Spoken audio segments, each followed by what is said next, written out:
Well, welcome everyone. It's great to be back for another Lake Talk live event. It's been a while. I think most of us have been enjoying the spring, summer, and fall fishing. For me, it's winter here today, our first snowfall here in central Alberta. I had already shoveled the driveway once by 10 a.m., and I think I have to go do it again, and we're supposed to get more over the weekend. So for most of us who are bound by such things like winter, it's tying season. But tonight's session focuses on Y lakes, and hopefully you can all join me. But if you can't, you can only stick around for part of it. Don't worry, it's being recorded both on my Phil Rowley Fly Fishing Facebook page and my YouTube channel and Tim Flagler's YouTube channel as well. We're able to figure out the technology to do that as well. So I'm really excited to have Tim join me again. Tim has joined me a couple times before, I think 2 or 3 times now, where we talked about specific tying techniques and materials and things like that. But tonight I'm just going to bring Tim in right now, and we're going to talk about lakes, and I'll introduce Tim. Hi, Tim. How you doing? Good, Phil. Good. What time is it there? It's 9 o'clock Eastern, roughly. 9 o'clock Eastern, and real good news, it's raining here. Ours is. We got to shovel our rain. Yeah. My dog's going crazy. She's a year old, and she apparently likes snow, so it's pretty good. But for those of you who don't know Tim, and of course those of you watching on Tim's YouTube channel obviously know him, but he's one of the most active channels I've seen on fly tying videos and some fly fishing content as well. You are a videographer by profession, and your videos, my friend, are first class. I got to see you and your son Drew film firsthand, and meticulous attention to detail, and lots of cool kit too, because I like photography and I like all the stuff that takes pictures and makes videos. So your YouTube channel, you've got over 750 videos now. Yeah. 119,000 subscribers. That's about 100,000 and change more than me. 39 million views, which is about 38 more million. So I hope to get there. That's why rubbing shoulders with people like you is good for me as well. You are a past recipient of Fly Tying Magazine's Tire of the Year Award. Congratulations. That's quite a year. And in addition to your channel, you do the Orvis 1-minute guides, right, to tips, and as well you do video series for Fly Tire Magazine. Yep. And now people see you with Mr. Tom Rosenbauer, Clark Cheech, Pierce, in your tie-offs. And you recently did a live tie-off at the Fly Tying Symposium in New Jersey last weekend, didn't you? Yeah, we did. And it went great. Got 2 flies done and had a great time doing it. A Copper John. I remember you telling me that's not one of your favorite flies. Not one of my favorites. But again, remarkable how we tie them quite differently, but the end result was pretty much the same. Same as with Rosenbauer when I tie with him. And so more than one way to skin a cat, you know. So you beat them both? No, we actually Cheech and I really didn't come up with a winner. Okay. Yeah, we were playing nice. Cheech is coming off some ankle surgery, isn't he? So how's he doing? Yeah, he's still on crutches. It looks like a long recovery. He described the surgery, and if I won't get into that, but because some people may have just eaten dinner. Myself.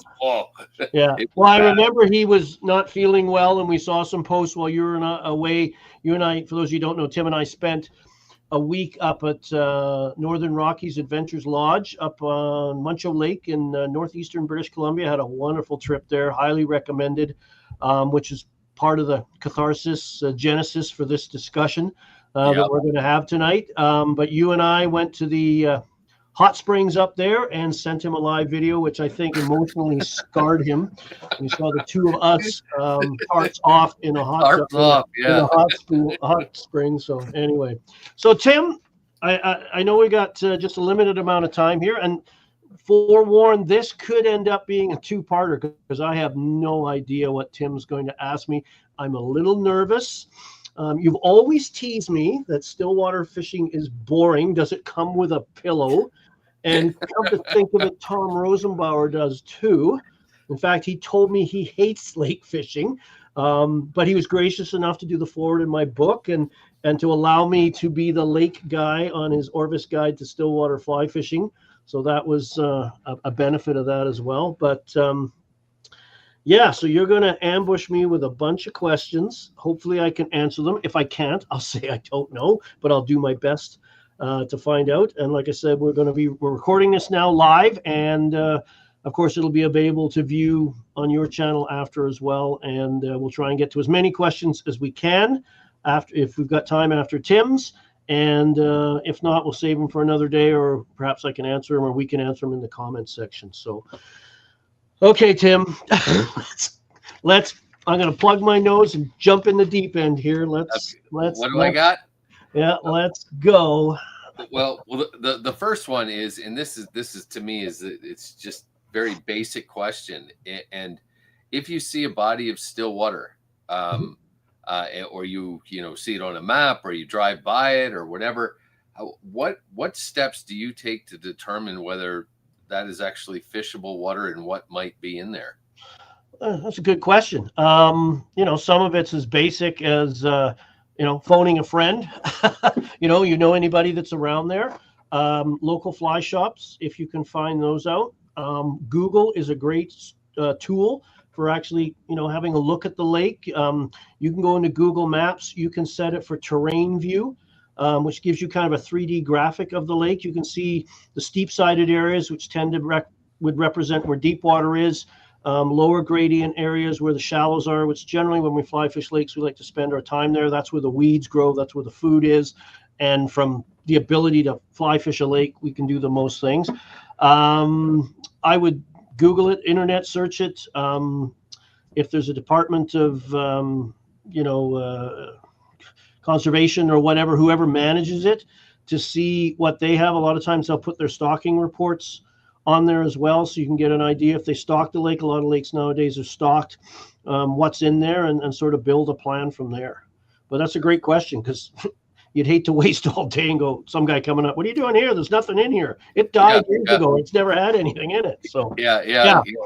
I'd just be a sponge for information. I'd be any angle I can have, from picking up the phone to, investing a half an hour, 40 minutes on a laptop or a computer and just searching all you can about it. Because usually you can even go social media, Facebook groups and things like that, and just type in the search in that. If there's a group in that area or a fly tire, type in that body of water, and if there's ever been a post on it, it'll pop up and give you some idea of what to expect. Yeah, I know we have here, where I am here in New Jersey and the Mid-Atlantic, there are a fair number of lakes and ponds, and a lot of them are reservoirs, so you can't get on them anyway. But I've been up with the new fly fisher up in Algoma country, and if you look at an aerial view of Algoma country, it's more water than it is land. And I've had that discussion with you when I've flown into New Jersey for the Edison Fly Fishing Show, and Somerset before that was like, when you descend from the west, there's a lot of water flying over it. This, I think it's important to say up front that this isn't all about trout. I chase lots of things in the lakes. Crappie I've caught on the fly in lakes, both species, largemouth, smallmouth, striped bass, walleye, pike. If it swims and eats, my motto is I'll chase it with a fly if I can. Yeah. Right? Because and actually, we were talking about just getting rain here. One of the reasons I'm really very interested in is we've had a couple of long rainless, late spring, all summer and into the fall, and that affects river fishing, to me anyway, a bit more than it affects lake fishing or pond fishing. And it can, to have that for me as a guide, to possibly have that as an option for if we can't fish on the moving water, to get over on some still water. And but again, it's for me, it's identifying what would be productive. We've had the same out west, at least the drought issues that you're talking about with low water. Makes practical things like launching a boat. I had a post earlier this week, me having to basically body check my boat off the front, because I couldn't get any deep. That lake it's the lake itself, but it just doesn't get any deeper. And I'm not a big fan of putting all four wheels in the water. That's how you end up with, then you'll get on social media because, hey, look, this is Phil's truck stuck up to the mud and up to his axles in mud and can't get out. But we've got the same issues here where, they're being drawn, evaporation and things like that. And we need, I bemoan the snow today, but we need it. We need moisture any way we can get it to get those levels back up. Because a lot of lakes are fed by rivers too. So if the lakes are down, the river or reservoir, you've seen some of those shots. Is it Lake Mead in Nevada down that way? Where all kinds of cars with bodies and things like that from when I guess the mafia got people disappeared are now showing up. Yeah, that doesn't happen here in New Jersey, but I saw The Sopranos. I saw Goodfellas. All right, let's because I have 11 questions. Okay, here, and so some of them fire away. More detailed than that. Let's talk about access. And in fishing up in BC with you, we had float planes for access, which was a thing. Not the worst way to go, is it? Yeah, no, fairly speedy. But as far as I can see it, when you're stillwater fishing, you do have, in some cases, depending on the body of water, a walk wade option. You can go with a float tube. When I was in college up north of the Adirondacks, we used canoes a lot and just paddle around in the canoe. But then there's also the John boat option with either, a small, small gas motor or electric motor or whatever. I mean, for you, what, all the above, or do you have a method? I think that's one of the barriers. More people don't fly fish lakes more often, not because of the pillow feature you mentioned to me, but is access. And I think some people look at a lake and automatically assume they need some sort of watercraft to get on the water. And there are definite benefits to fishing out of a float tube, a pontoon boat, a canoe, a boat, you name it out there, because you can get around and really target certain areas. But you can also do some really good fishing from banks, because much like river and stream anglers, lake fly fishers are often, the bank anglers seem to want to cast as far as they can out into the lake. Right. Whereas when I'm in my boat, we're mostly working the margins, because that's where the shallow shoal areas tend to be, which again is where the food sources can be found because of the vegetation that often grows there. So we're never it's kind of like a Goldilocks thing. We're never happy with where we are, but you can have some great fishing from shore. Some of the barriers to shore fishing, backcast issues with trees and rocks. Some of the very fertile, productive lakes are really muddy. So you take one step in the water and you're up to here. And private land, can't get to. And weeds can often grow around the edges, making it a little challenging to, get your fly out, or if you can, then hook a fish and get it back in without having to, horse it through that area and potentially lose it, or worse, injure the fish. So, but you can do it from anything. You fish what you got. And I think sometimes when you're fishing from a I can only fish this spot, you could argue you might fish it a little better, because you have to work that water. You have to figure it out. It's like being stuck on a single run or a single pool. You have to fish all of that water. Normally you'd blow by because, it's nicer up that way or down that way, right? So, in some ways it could make you, it'd probably make you a better angler. Yeah, it is kind of it's one of the reasons I asked the question. It's kind of a problem around here. We have many, a lot of those lakes and ponds that you saw. There was, restrictions on where you can launch because of private property. Yeah, and the banks, we have a lot of silt and leaves that get in them, and you're going. I mean, you're up to your waist in muck in most of the spots, and if you do have an access point, there are restrictions on horsepower, on all sorts of. We have the same things too. Electric motors only. No motors greater than 9.5 horse in Montana. A lot of the lakes, the trout lakes I fished, no wake. But when I really started getting into still, all I had was a float tube. Threw it in the back of the truck, had a portable cigarette lighter powered air pump, and I would pump the thing up on the shore while I'm getting ready, because we were going through elevation changes. So one of the things you got to be careful of with any inflatable is going from sea level to 5,000 feet. Good point. About 3,600 feet, you could have an enormous bang because you've blown the bladder on your float tube or pontoon boat. But, it doesn't need to be complicated. And there's some, reasonably inexpensive watercraft options on it. You don't have to go buy a, $9,550,000 bass boat. They're nice. I'm not going to argue, but you don't need one. Okay, great. Yeah, you let me know if I haven't answered it. Pull me back. No, that was awesome. Yeah. The next one, and we kind of touched on this in the beginning, is in terms of determining. It's a many-part question, actually. Yeah. In terms of determining depth and bottom structure.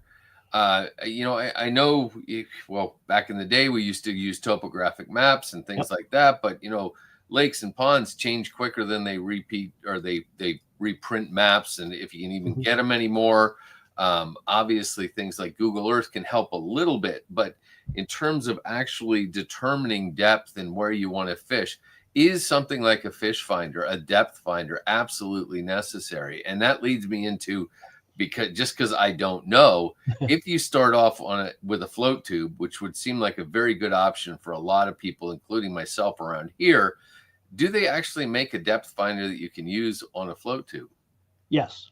So I started like no depth sounders. In fact, when I first started using, or many of us on lakes, they were frowned upon. They were seen as cheating.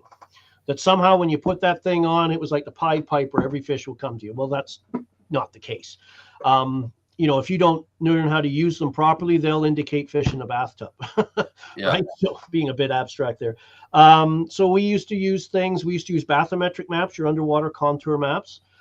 We used to take, a plumb line that you used to chalk a wall, put a weight on it and mark it, or take our anchor ropes, and I still do it as a backup today, is every 5 feet I would put a mark on. So when I lowered a rope and I hit the bottom, I count the number of marks multiplied by the factor they were separated, and 3 marks at 5 feet, I knew I was in 15 feet of water. And you would start to make little hand maps. And, sometimes with polarized glasses in the lake water clarity, you can see the bottom sometimes.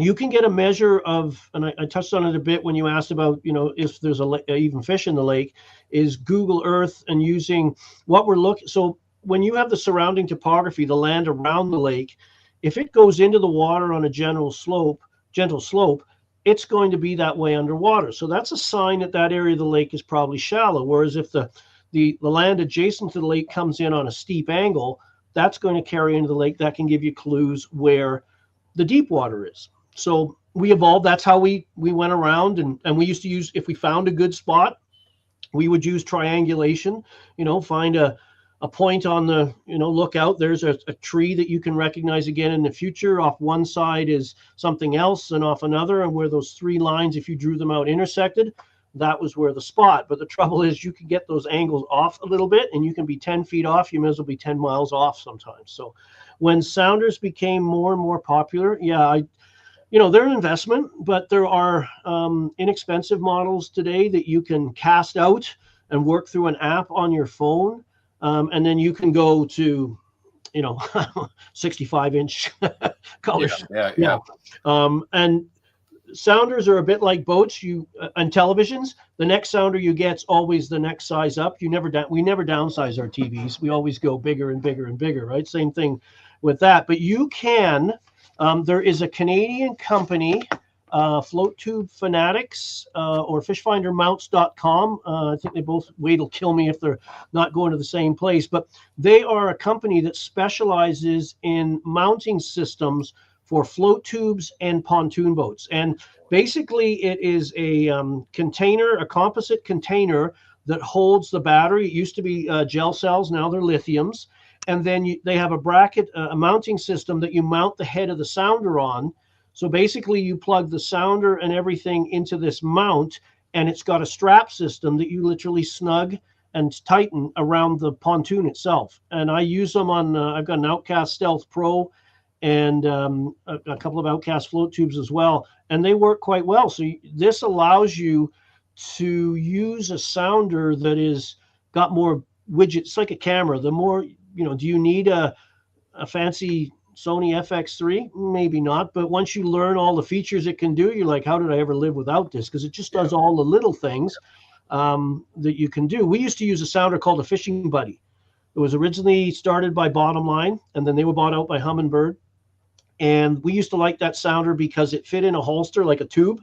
You dropped it down. It ran on relatively inexpensive, I think under a couple $100 at the time, and it ran on C cell batteries, yeah, and it actually had a side finding feature, right? And that's important because you're casting away from where you're fishing. It's always nice to see what's out in front of you or wherever you're casting, but that sounder I don't think they make it anymore. So now with this system I just talked about with fish finder mounts, I use my Helix 5, it's got mapping software and all that stuff on it. And that's what's nice about some of these modern sounders now. I've since stepped up from the Helix 5, went up 2 inches in screen size to the Helix 7, because as you get older, the bigger the stuff is on the screen, the more Phil can see it. It has and I know other sounder companies have it, I'm just not familiar with them, but they have mapping software in it. So it works with the depth sounder portion of the sounder and the GPS and creates your own underwater contour maps. And you can drop waypoints and all this kind of stuff. So I go to some of my local lakes or other lakes. Every time I turn this on, it's filling in the blanks. If I cruise over an area that hasn't been mapped before, and I have my own personal underwater contour maps that I can download to the SD card. I could email, you could say, Phil, I'm going to Lake X. I say, I've been to Lake X. I'll send you the underwater mapping and my GPS points, and you know where to go.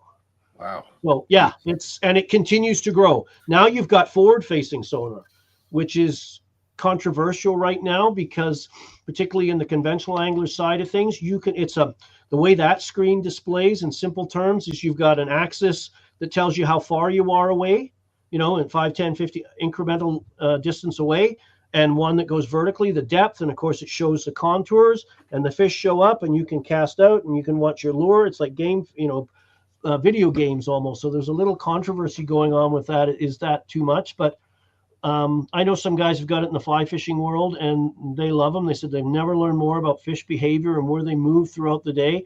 And it's still like any tool we use, from fly tying to fly fishing. If you don't know how to use it and don't learn how to use it, it's not going to do much good for it. It's going to do you probably more harm than good. Yeah. And the guys that use it well, really, I remember watching people back in the day using the little green box. Yeah. And the guys that could read them well they could tell you what the bottom was made out of. Well, yeah, there's so many. It's not just, well, they call them fish finders. I tend to call them sounders because fish finding is one thing they can do. As I mentioned, it tells you water temperature, depth, bottom contour, marks fish, of course, makes maps for you, drop GPS points. Just the list goes on and on of all the things it can provide for you that you're always asking questions about, right? With that underwater contour map now, in the past, you would have to sort of drive over the area you're going to fish, perhaps, which is not usually a good tactic. It's like wading through a run before you drift through it, right? It's not just to find out if it's 3 feet or 4 feet deep. Let's go walk through it. It's probably not a good tactic long term. Now with this, because over the course of my time on that lake, I've motored around those areas or cruised over them. I can know that that's 14 feet out in front of me for 50 feet or so. I already know what's there because I've got the map in front of me that tells me that. All right, let's move on to more gear. I'm going to kind of jump around here because I still need to get back to other questions about, where the fish are located based on those, based on bottom topography and everything like that. But let's talk about gear. I know you had said to me that for a lot of your it depends on species, obviously, what weight fly rod we're using. But you had mentioned using a 10 weight or a 10 foot long, like a 5 or 6 weight rod for you. And to me, that kind of sounds counterintuitive with Stillwater. I figure, you could have a little, 5 foot rod and a big jug of coffee and go Stillwater fishing That's called ice fishing, Tim. But I mean, tell me, like, and let's stick with trout on this one. Okay. Sure. And what is it? A 5 weight? Is it a 6 weight? 9 foot? 10? What are you thinking? I would recommend probably a 10 foot, 9.5 foot minimum, preferably 10. The rods I use are actually 10 foot 3 inches, 6 weight. And some of the reasons, I'm trying to get these all to flash back.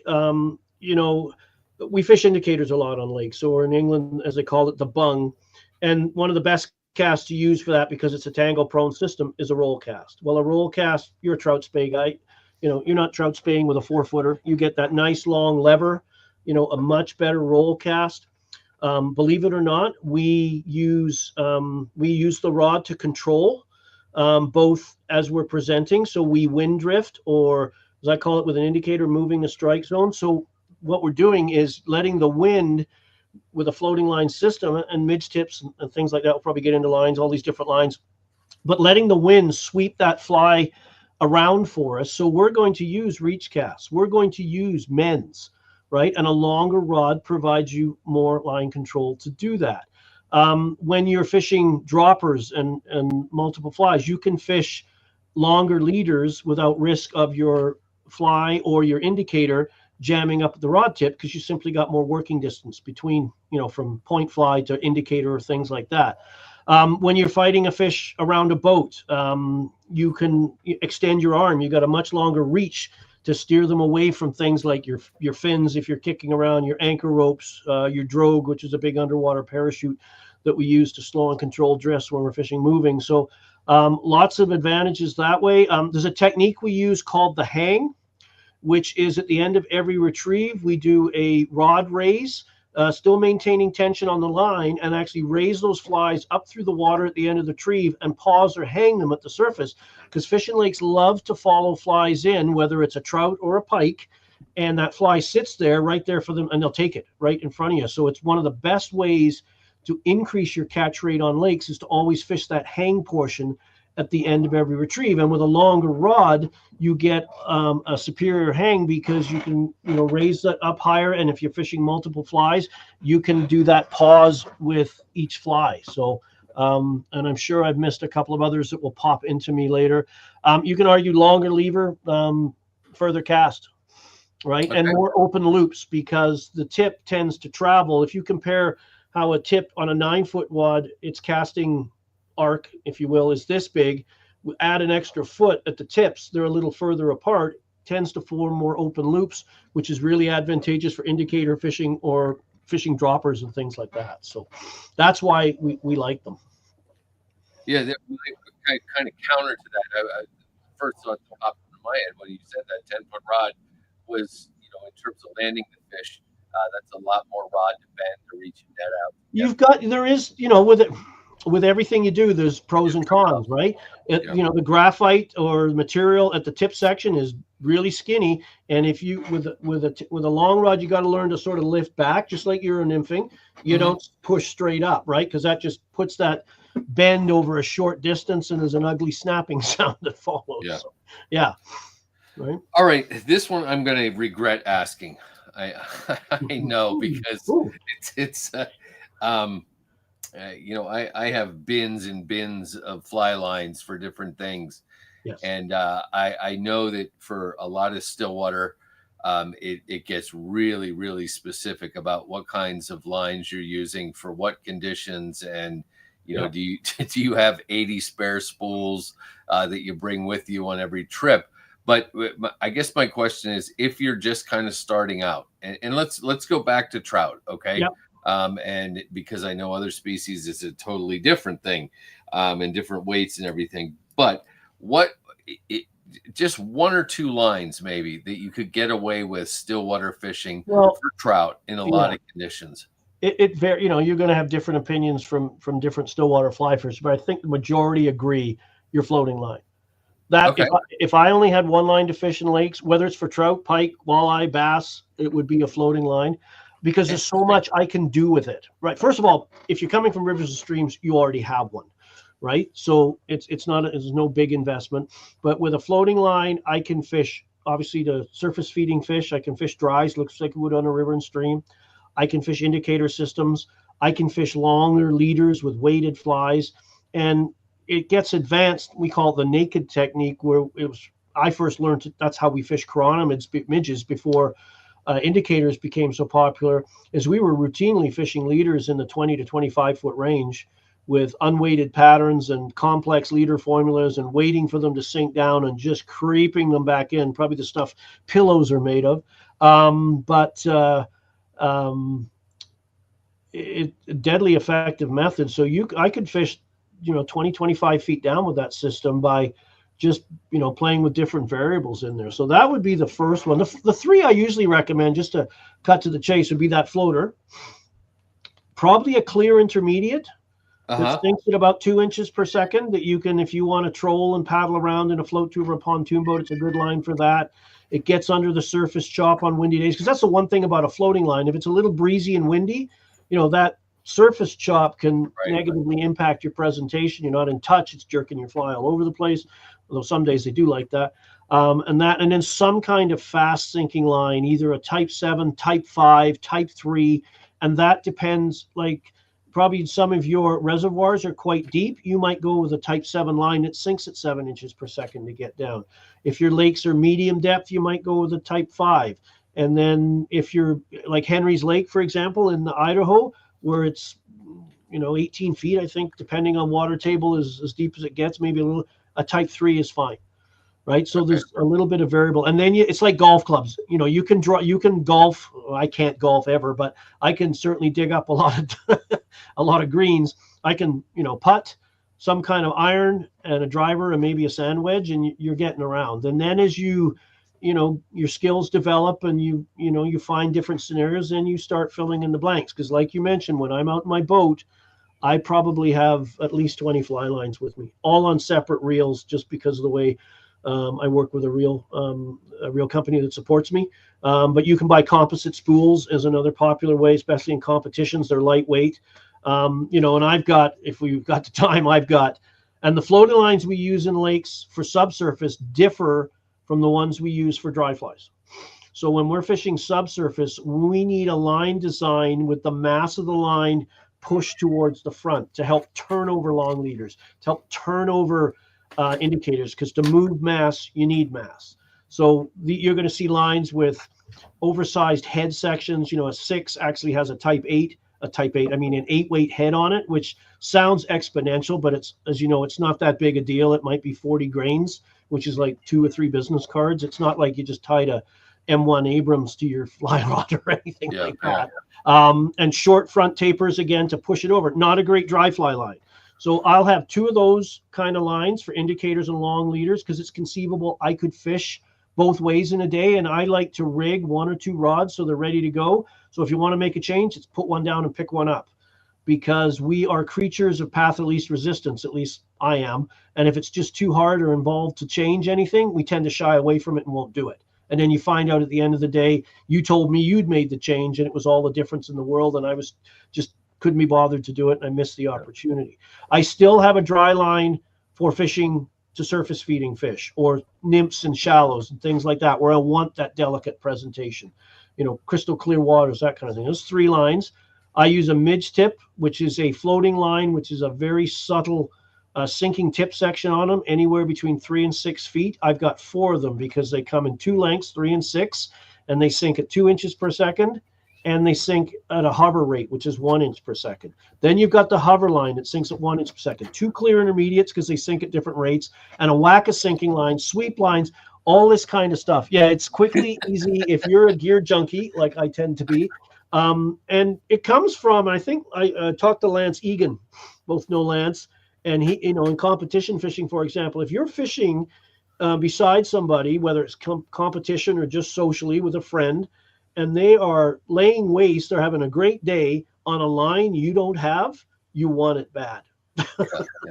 Right? Because you want to be able to do that. So these lines, but I don't advocate to everybody, if they get into lake fishing, go buy 25 lines and here's the list, right? Buy something and use it and learn how to use it, and then step on to the next one, kind of thing. But in summary, a floater, clear intermediate, and some kind of type 3 to 7 weight sinker, and you should be good to get going. I knew I was going to regret asking that question. Fly line companies, be on notice. Yeah. Still, they should love Stillwater fly fishers. All right, I'm going to skip over one so we can get back to it, because I was kind of reading some of the questions, and I want to make sure that we get them taken care of.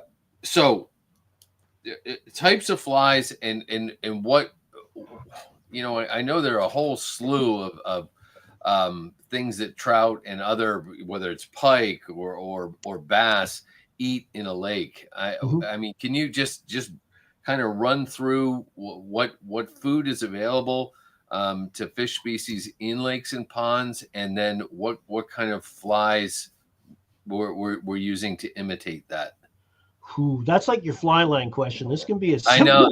simple, and it's a fly tire to boot. That you know Yeah. where I'm going to go on this. Well, Um, let me give it a shot, Phil. okay. And this is just based on my limited Stillwater experience. But if I and again we're going back to like you choosing 3 fly lines. I'm Yeah. going to choose say 4 patterns that I'm going to carry Yeah. when I'm fishing in lakes and ponds, Yeah. and they would be some kind of bait fish imitation, and I'd go one that goes kind of multi, something even like a woolly bugger, where it could be a bait fish, it could be a crayfish, it could be a leech, it could be a bunch of things. Yeah. I also would bring specific leech patterns because around here anyway, leeches are huge in the ponds. Yeah. I don't know if that's everywhere. Like huge as a food source or just giant? No, they're huge as a food source. Do a little wading in bare Maybe feet. that's why your ponds are empty. Yeah. You got 9-foot leech living in there.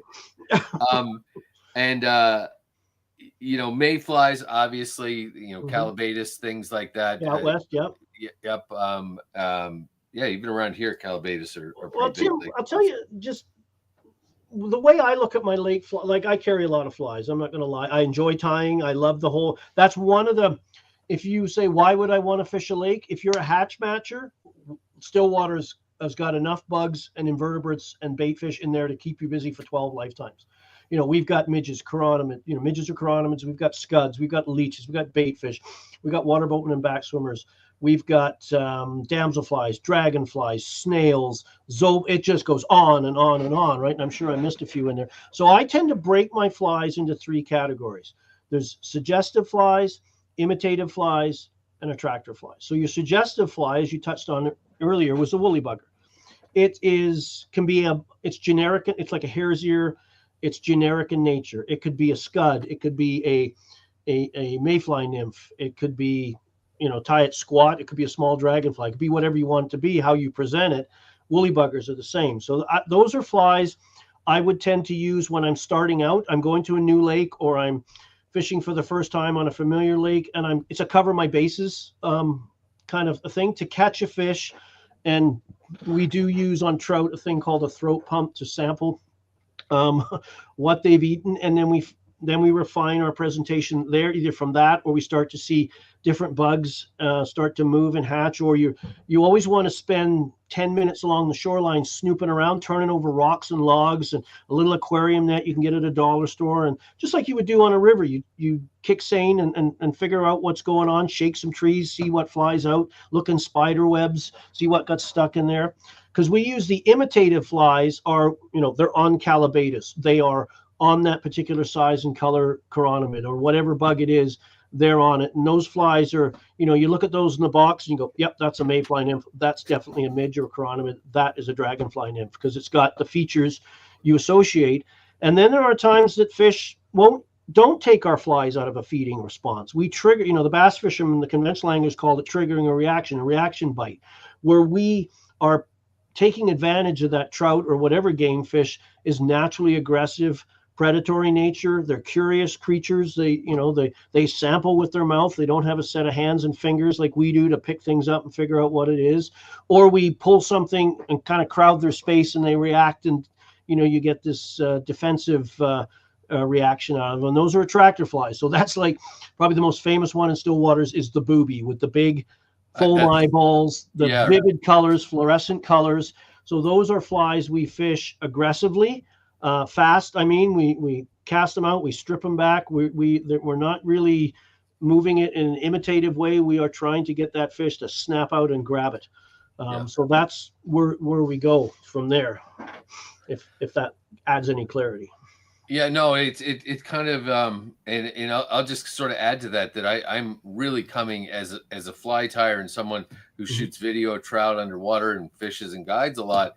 Is I'm coming around to the fact that I probably get drummed out of the court for saying this, but well over 50% of I believe the takes and that we perceive as eats by trout are not really food or protein eats. They're actually, Sample like bites. you said, yeah, they're curiosity, aggression, territoriality, competitive feeding with other trout. All fish do that.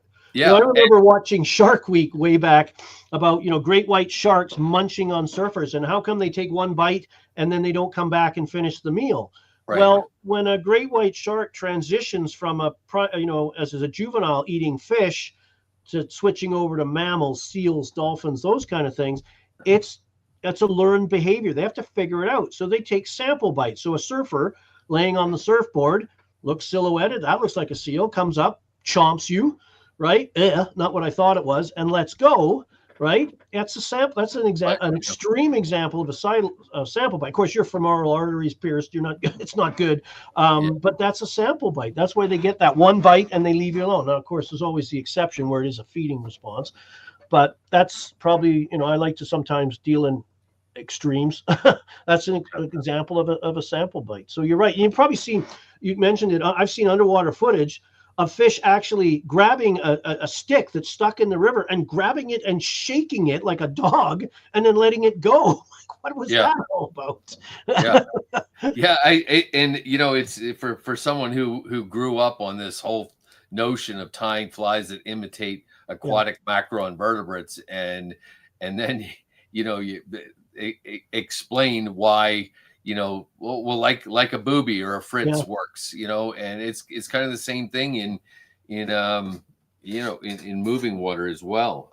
So as much as I like tying flies and matching the hatch, in lakes, probably the ultimate for trout, Stillwater hatch matching. Out west are chironomids, midges, where that was going to be my next question. Is that's all I hear when I read about Stillwater fishing. Is you almost get sick of seeing the word chironomid, and it is midge larva, correct? That's midge larva. Well, it's the whole life cycle. So midges are egg larva, pupa, adult. We spend the majority of our time fishing the pupal stage because it's most exposed. That's when it stages above the bottom. It gathers gas beneath its skin that add buoyancy and help with the transformation process at the surface, and then they elevate their way up to the surface. And it's just easy eating. You've got 100,000 of these things. They're rich in calories, easy to eat. The trout just basically, like a basking shark, just has to swim through and inhale.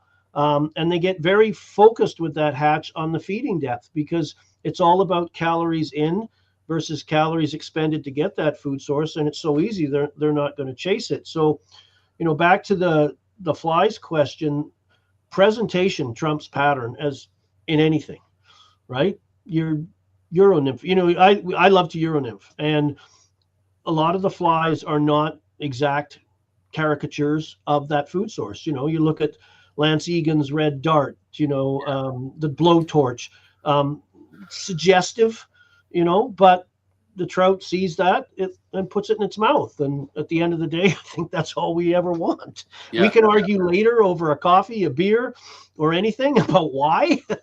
And you and I can make tying videos till the end of our lives, thankfully, and show that stuff, because there are certain days, certain flies work. I think that's why we carry so many, because that one fly stepped up to the plate that day and hit it out of the park, and you've got lots of confidence in that fly. And I think confidence in it, if you believe in it, you will fish it. You'll do the little things that you don't normally do. Whereas I give it to you, you've never used it before, and after an hour, this thing sucks. It couldn't catch a cold with this thing, right? Because you have no confidence in it. So it's the little subtleties. So I digress, of course, but no, that's all good. With that, again, I'm jumping ahead just a little bit, and I promise. Remember, I don't know where the questions are coming from, so and I'm trying to read through them and kind of integrate them with my questions. Mm-hmm. So with that, with different imitations that you're using, and I would think that leeches generally by the bottom of the stream, you're fishing them deep, or maybe fishing them in shallow water. But things like scuds and even chironomids, I know that they tend to gravitate towards certain, whether they're thermoclines or different strata within a pond or a lake. most of your food sources are going to be found in water 20 feet deep or less because of the impact of the sun's rays, photosynthesis, stimulating plant growth, providing habitat. When you get out into the deeper areas of the lake where it's still, the upper layer is impacted by the sun's energy, but below the sun's energy, that's where the thermocline forms. And below that, it's a lot of times anoxic. A lot of trout, other, some char species like lake trout have evolved to spend time, but there's no oxygen down there. They're not spending any time. And that's not where the food source on any lake, the Costco, the Walmart, the Safeway, the grocery store, is those shallow shoal areas, where the sunlight and, the shoal is that portion of the lake where the sunlight actually strikes the bottom. And that's where the food sources are going to be. So a trout in lakes, you're going to spend the majority of your time fishing within, for the most part, for me, 1 to 3 feet of the bottom of the weed tops, because that's where the food is and it's safe down there. For a fish to come up to the surface and expose itself, to loons, ospreys, eagles, other kinds of predators like that, juvenile fish will do it because they're all crazy. They're like little kids and teenagers. They're getting everywhere they shouldn't. But your bigger, wilier fish, they feed at certain times. They're very cautious. But I don't think they're any smarter than any other fish. Just they've learned the hard way, right there. Because fish in lakes tend to, and trout at least, hang out by age class. So they're like high school kids. They won't mingle with each other. So you'll find areas of the lake full of small fish. That's a juvenile rearing area where they'll stay there. And then you'll bump into the larger fish. And those larger fish, because their age class gets whittled down over time, through angling pressure, other predators, old age, whatever. When they're alone like that, they're a little tougher to coax, right? When they're together, they're competitive with each other and they kind of want what the other one wants, right? So a little bit. But I would spend most of my time fishing finding water, 20 feet deep or less, because typically in lakes, that's a good average of sunlight penetration, and that'll stimulate where the food is. In deep water, you've got some leeches, snails, some pelagic, bait fish that live out in open water, and terrestrials. Chironomids, certainly their larval stage can live in 200 feet of water and ascend through, and you get zooplankton, which is a microscopic food source that is rich in calories, and trout love them. That's where blobs and boobies, some of the colors, for Fritz, I've been playing with this kind of colored stuff, comes in because we tend to try and suggest the color of the zooplankton that they're focused on. And that fly represents a cluster or a group, or is just a color they're kind of tuned in to being food. But I would stay shallow, And well, along with that, are you generally looking for some kind of structure, whether it's a small rock pile, a brush pile? I know just about all fish species like structure. But they do. Even trout, you think they're a cruising fish, they like structure. They follow predictable routes. They're creatures of habit. They like game trails. So some of the structures I like in lakes are an adjacency to deep water, because most fish, when they get spooked, they head deep. They get out. That's their safety zone. So drop-offs, points of land, because it's deep water around it. Sunken islands, rock piles, sunken logs. Food lives there, and they're attracted to that kind of stuff. Weed beds are a prime, because when I'm looking to find trout in lakes, maybe we're getting ahead here, I'm looking for three things. I'm looking for comfort, which is, to me, the basic requirements any fish needs to survive, and it's generally all related about water temperature. As water warms, it holds less oxygen, and trout, of all the species we pursue on the flying lakes, have a pretty narrow happy zone, I'll call it. That's what my buddy Brian Chan calls it. They're not happy. So their happy zone, where their metabolism is functioning at peak efficiency. They move, they swim, they eat, they digest, they eat again. All right. So those are the comfort factors, things like that. Weather change, lunar phase, which are, get into the weed stuff with that. And then protection is, things that give them the comfort to feed, the confidence. So we talked about structure. It could be the water surface. If it's rippled or choppy, it breaks up light. They feel it's like a riffle in a stream. They feel safe and secure under that because they can't see trouble very well. One of the worst conditions to fish I find on a lake is a flat, calm, sunny, bright day. It's great for casting, but trout are spooky. And we saw that lake, Fern Lake, up in Northern Rockies, that I fell in love with just because of you could see everything. But the fish we saw were, they were tough to coax. They wouldn't come shallow because it was a bright sunny day, and they tended to hang off. The fish I got were all off on the drop-offs along the edges. They come in and make a little foray. And then food, of course. They got to eat, so you go to places where they're most likely to find the food. And again, that's that shallow shoal area where the sunlight can stimulate the weeds and provide home for food to live in. Yeah, and this is just, I think it's a biological thing that pretty much all living species gravitate toward edges. Yeah, and whether it's deer, on the edge of a food plot, and they tend to they don't go out in the open. No, and at the interface between beach and ocean, or sod bank or salt marsh and the bay, that's where or a bottom, it's weeds to gravel. Yeah. Something. It's amazing. If you released a mouse into a room, it doesn't run around in the middle; it runs along the walls. Yeah. Right. If you've got a cat, when they walk across a room, they go under a table, around a chair. They rarely put themselves out in the open, and fish are the same way. I think the term is stigmataxic for those that like big words. They relate to, and they're creatures of habit. So if you find a spot where you've caught fish will continue, like deer following a game trail. They will be there. You go set up on those game trails, you'll find your freezer full of meat. Gotcha. According to my clock, we have about 9 minutes left. Okay. Before we hit that hour. What we can, I'd how I love talking to you. So we can come back, and you can add more questions, and we can schedule a date in a month or so if you're okay with that. And maybe we could scroll through some of these questions we haven't managed to cover. How's that? That's what. Yeah. Can you scroll easier than I can scroll? We'll find out. So I'll go right back up to the top, and I'll make them pop up. Okay. Spencer, how to organize our fly boxes? So many different flies. I tend to, Tim, I don't think it's any different, river, stream, lake, ocean. I tend to sort mine by food sources. So do I. Yeah. So I have 2 Montana Fly Company boat boxes with leaves in them, and I have 2 of them because I have a problem. I'm in therapy.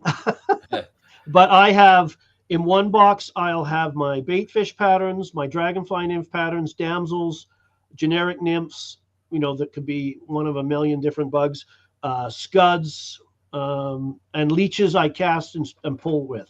And then in my other box, I've got lots of chironomids, larvae and pupa.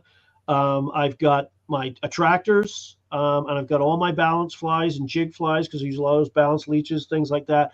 Water boatmen, backswimmers. I think I got some of those out of order, but that kind of thing. But they are sorted in quadrants and they're not like little soldiers. By the end of the season, they're just jammed back in their basic room. Yeah. And then I'll go through them and sort them. But I just know where they are and where to find them. So, and my dries are in a separate small box. What else do we got for comments? Yeah. I think some of it we already covered, but yeah. A lot of people, it's snowing in Michigan. Pike are a fun species to chase. I think you can agree with that, Tim. Yeah. There's a fish that doesn't turn away. Oh my gosh. Yeah, that was that.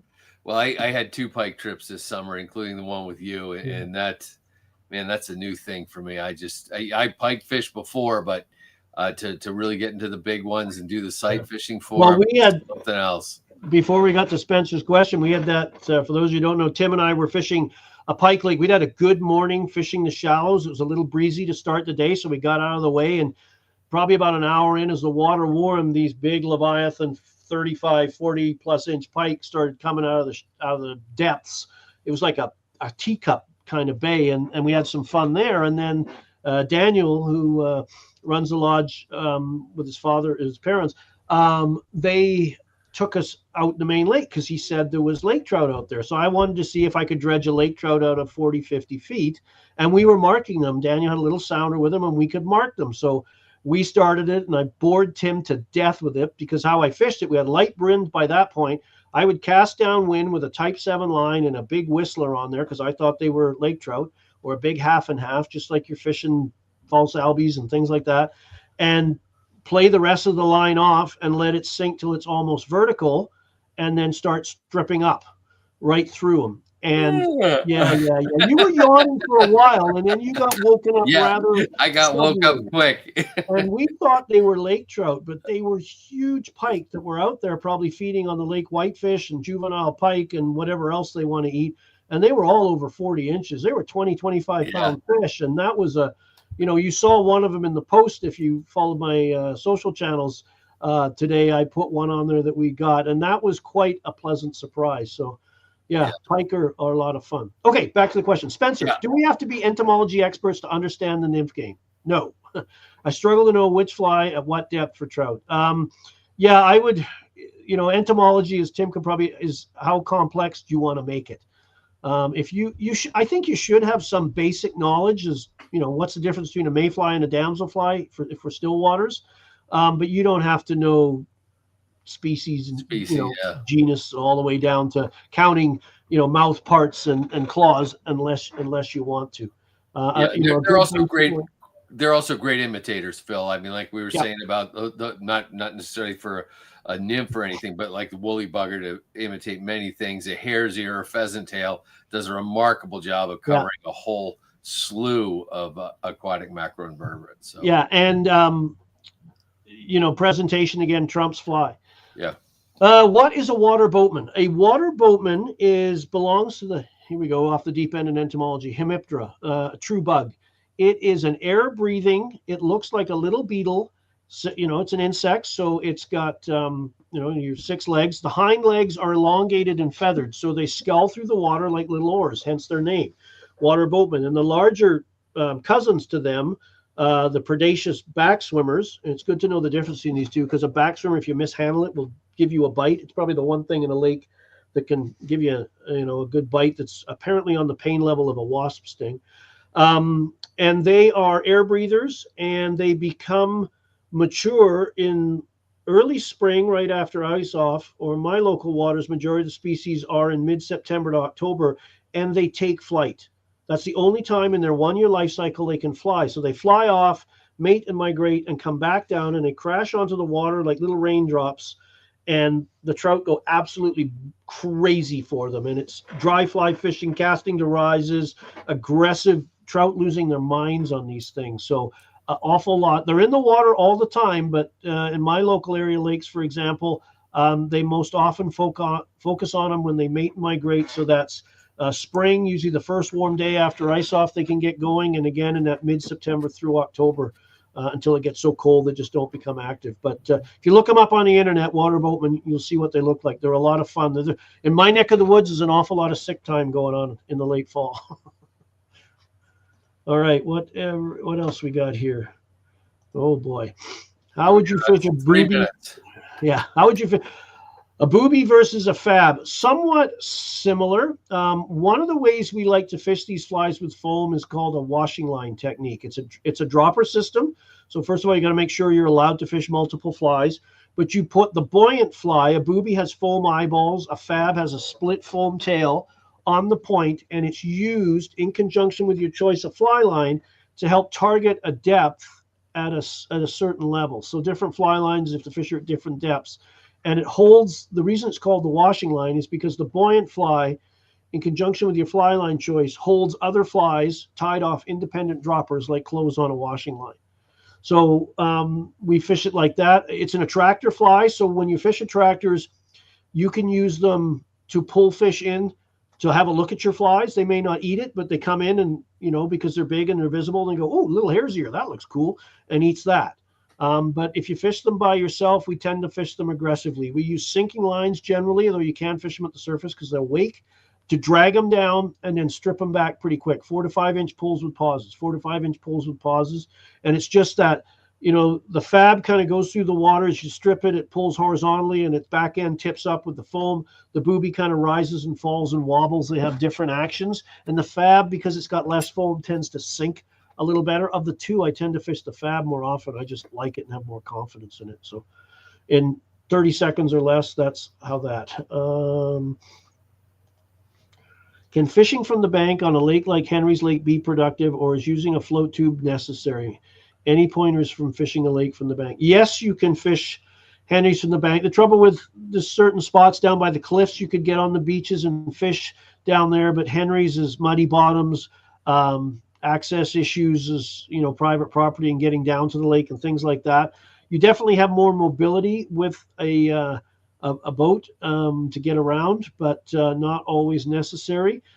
With lakes, fishing from shore, it's, you don't need to make long casts. You want to fish more parallel, more on acute angles. You don't need to cast far. Fish will come in there. The only reason you cast further is sometimes, like any river and stream situation, you wade in too deep and you push them out there. And most times a floating line is probably your number one line for fishing from lakes, because it's a shallow area. Mornings are good times.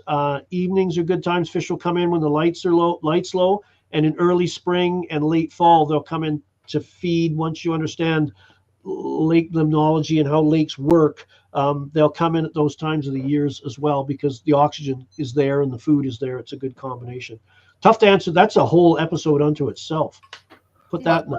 Actually, well, we're right at about an hour, Phil, and I think we definitely are going to need a second one of these. Yep. Are the questions in the comments, are they going to be captured?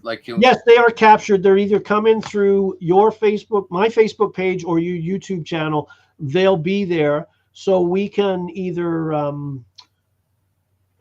take the time and in the next couple of days and answer them directly, or we could do both and then use those. I'll put them in a document, and we can use those as a basis for future questions as well. I think that would be the most interesting thing. Do it both ways. So because there's some good questions here, and I'm sorry for the sort of 96, like a hot dog eating contest of getting the answer out, but some of them are like it can get complex, right? It's yeah. Well, like anything, Stillwater moving water, it goes from 0 to 60 real quick in terms of the information. And I'm trying not to do the fire hose thing here, because I'm excited about it. I love to fish them. I want more people to fish them. I'm on a bit of a mission with the time I've got left on this planet to get more fish to get out there. And again, you talked about it earlier, Tim, not just trout, crappie, bass, walleye, pike. Lots of things live in lakes, and you may not have brown trout or rainbow trout in your lakes, but you got a great smallmouth lake you can go fish, or walleye. I chase walleye all the time on my local lakes as well. So on the fly, and I'm pretty happy with how I do at it. I get some strange looks from the conventional people, but sometimes I can win them over when they just shake their head and go, wow, right? So you can do it. You can do it. So this has been great, Tim. I thank you for not dragging me through the mud and ambushing me too bad. It's all good, and I'm more of a moving water guy now, but as time goes on and I travel more and get to do different things and get on the still waters, ponds and lakes more and more, I enjoy it more and more. Well, I'd like to take you one day, like you talk about chironomids. I'd like to take you out one day and really show you why it becomes an addiction. Because I would love to go. We'll get you out here and do that. So Tim, how can people get a hold of you after? I've had some problems with Instagram, so lost that account. We have a new one, but not a lot of folks on there, and we're not real active. But if you just go to Tightline Video on YouTube, that's the main way to get in touch with me and access all those 700 odd videos. And I check the comments daily, and so even if you asked a question on on a fly that's totally unrelated, I'll see it and hopefully get to answer it for you. But do say our new ones. Our new, just to keep things consistent, just like Tightline Video on YouTube, our new Instagram is Tightline Video, as opposed to Tim Flagler or Tightline Productions. Tightline Video kind of is going to be our thing from good. Board. Good. Okay. And then for me, I can get that to pop up if I push the right button here. I've got probably the best for people wanting to reach to me to talk more still waters. Always happy to do that. Is philrowleyflyfishing.com. That will, if I could spell it right. It's kind of the gateway to everything for my schools that I do. That's my email. You can do that too.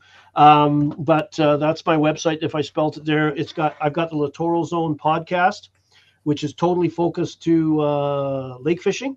So I'll have to have you on there one time, Tim, because we can do fly tying too on there, and talk more lake stuff. And like I said, my trips, my Instagram page, YouTube channel, all that stuff. It's myself and Brian Chan have an online store dedicated to Stillwater fly fishing because it's so hard to get some of the stuff we talk about. So we set that up. So.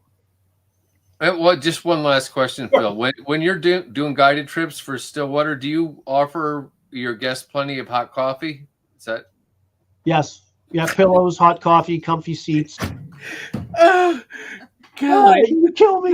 I sighed. Whew. You couldn't. Yeah. Had to sneak one in there, bud. That's okay. That's okay.